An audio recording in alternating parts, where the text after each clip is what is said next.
Saya ke Pak Dr. Pala Bakri.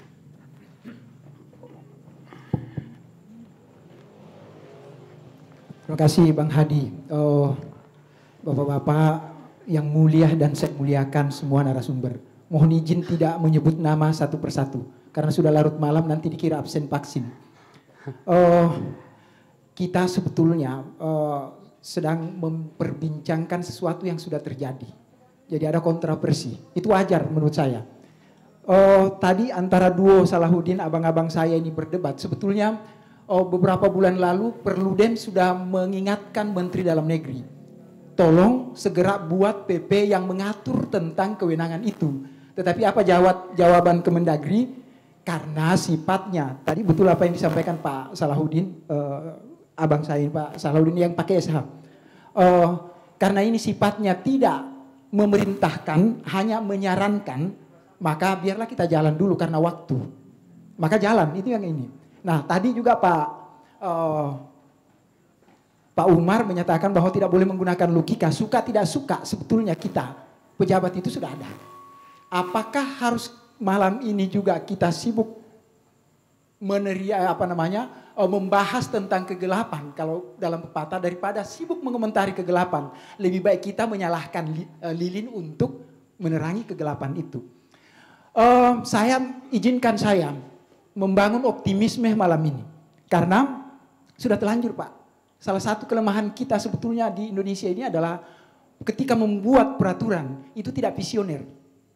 Seolah-olah, dan itu juga sebetulnya saya pernah sering berdiskusi dengan waktu Pak Awe masih ketua Bapemperda, kami membuat perda, saya bilang kelemahan kita sebetulnya karena indikator kinerja DPR itu sebetulnya adalah ketika banyak produk hukum yang diciptakan.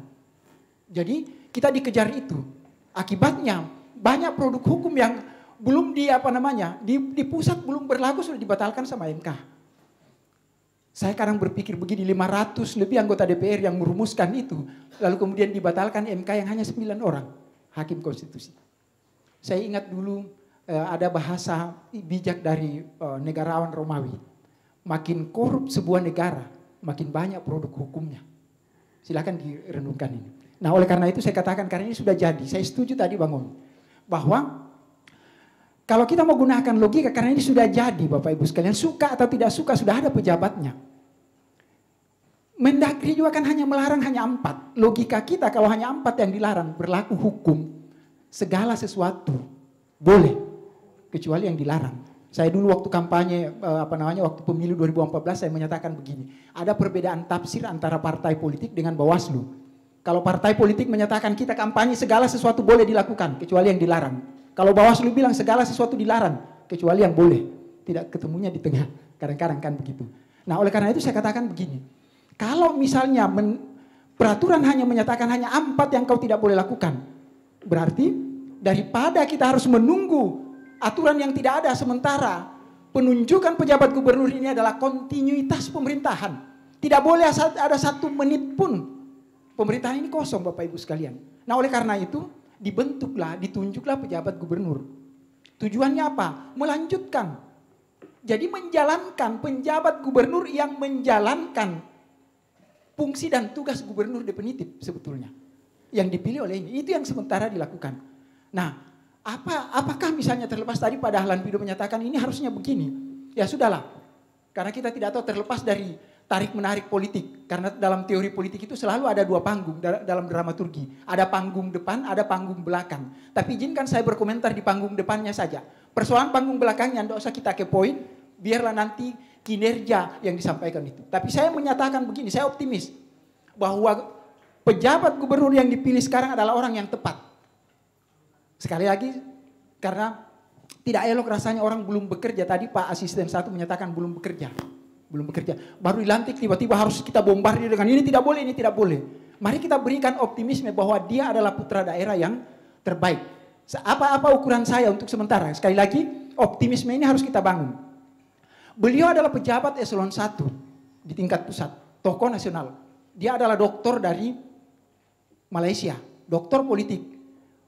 Ketika keraguan kita bahwa akan pro kepada politik partai tertentu, dia seperti mengirim pesan kepada kita. Sehari sebelum dia lantik, dia berkunjung ke Komisi Aparatur Sipil Negara. Dia katakan, itulah yang maknanya tadi Pak, saya tegak lurus. Saya bukan orang partai politik dan saya berdiri pada semua masyarakat. Maka dia kirim pesan kepada ASN.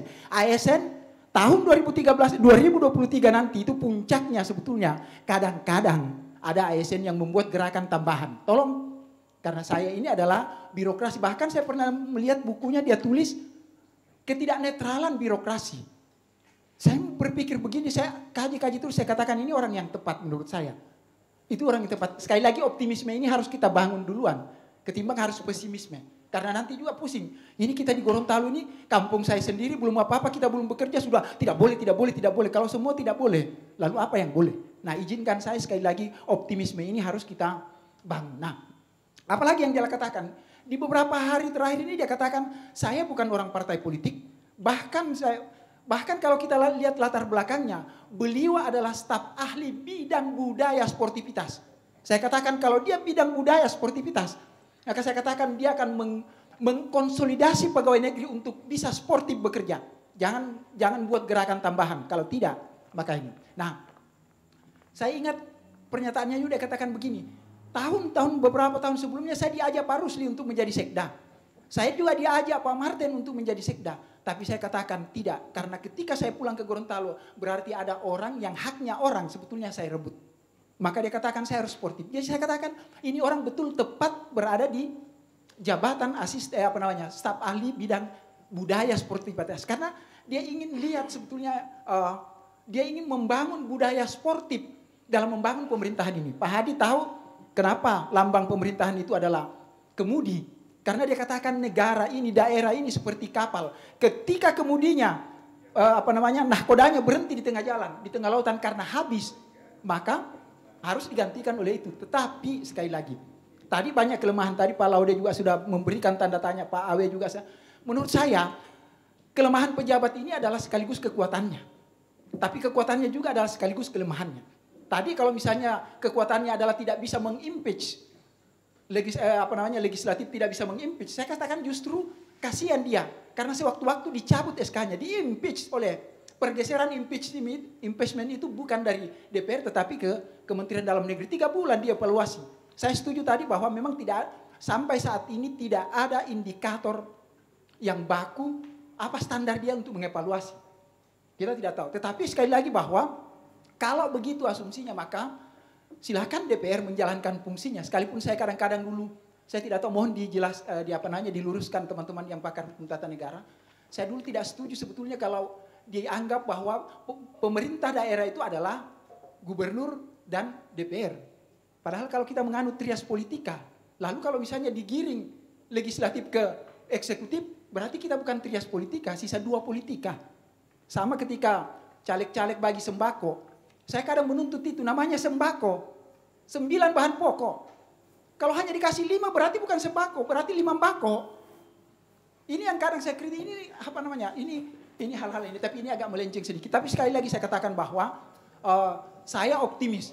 Kenapa saya jarang memberikan ucapan selamat di awal? Selamat dan sukses di awal. Karena kita tidak tahu apakah sukses atau apakah selamat dan sukses. Terlalu bunggili kita hanya menyatakan selamat dan sukses atas pelantikan. Masa hanya pelantikan didoakan? Sementara 1 tahun ke depan ini, itu yang penting. Makanya saya katakan, idealnya kita kawal dengan optimisme, kita bangun dengan ide pengawasan DPR, pengawasan oleh pers, pengawasan oleh LSM, lalu kemudian kita bantu dilihat lalu kemudian dievaluasi, disampaikan masukan-masukan, lalu kemudian ketika itu berhenti, baru kita kritis. Nah, konteksnya sebetulnya Bapak Ibu sekalian adalah sekali lagi kontinuitas ini menjadi lebih penting terlepas dari bagaimana proses penunjukannya. Apakah misalnya lewat ini kita tidak tahu itu, yang jelas kita komentari dulu panggung depannya.